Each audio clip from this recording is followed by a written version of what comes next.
The Game and Fish Department stocked a lake with fish in the following proportions: 30% catfish, 50% bass, 40% bluegill, and 15% pike. 5 years later, they took a sample of the lake to see if the distribution of the fish had changed. Out of the 500 fish, we have the data in the table. We want to find out if the proportions of the types of fish in the lake have changed in the past 5 years at a 5% level. This is going to be a test of a goodness of fit to see if the data from the 500 fish is fitting to the distribution that we had 5 years ago. And what the goodness of fit test lets us test for is if multiple proportions are some specified values. So we're going to test if proportion of catfish, we'll call that P1, is 0.30. If proportion of bass, P2, is 0.15. If the proportion of bluegill, P3, is 0.40. And if the proportion of pike, our P4, is equal to 0.15. Or you could state this in words as if the proportions of the types of fish have not changed. Our alternative then is that any of these values does not match or is different here. So at least one of the proportions in the null is not correct. Or, in other words, the proportions of the fish have changed in the last 5 years. We have what are our observed counts. These are what we call our O's in the table. We need to find our expected counts. And those are what would we expect as the number of fish for each of these categories if the null was true.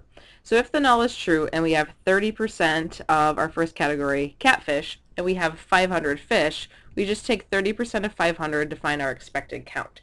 So for the catfish, we'll take our 0.3 times 500, and we're going to get an expected count here of 150.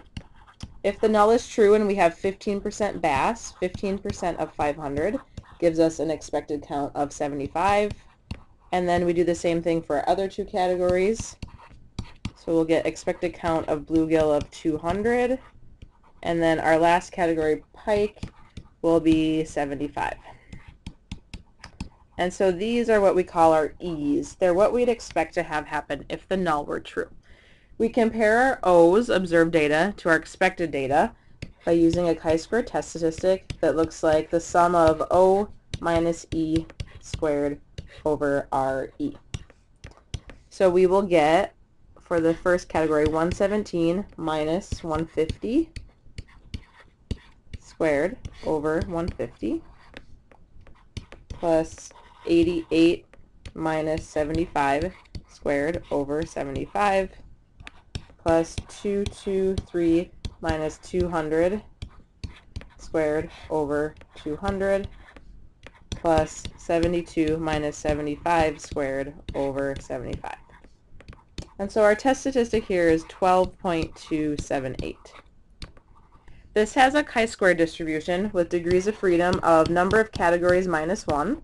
We have 4 categories of fish, so 4 minus 1 gives us degrees of freedom 3. So what we need to do is go look for 12.278 in our chi-square table in row 3. So what we find in row 3, if we look for 12.278, is that our value is between these two numbers. We want a right-tailed area because these tests are always considered right-tailed tests because we want to reject if our test statistic is large. So to find bounds on our p-value, we simply take the bounds up here in our table. We never need to multiply by 2. So we get a p-value between 0.005 and 0.01.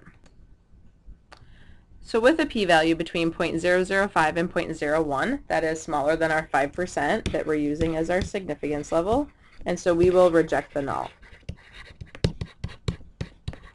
So we have significant evidence that the population proportions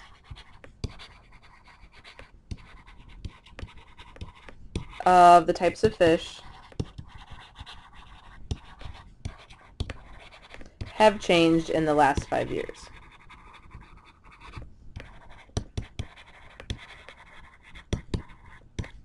So the proportions are no longer what they were 5 years ago when they stocked the lake. The only requirement for this test is that all your expected counts be at least 5. And if you look at your expected counts, they're 150, 75, 200, and 75. So they are all at least 5.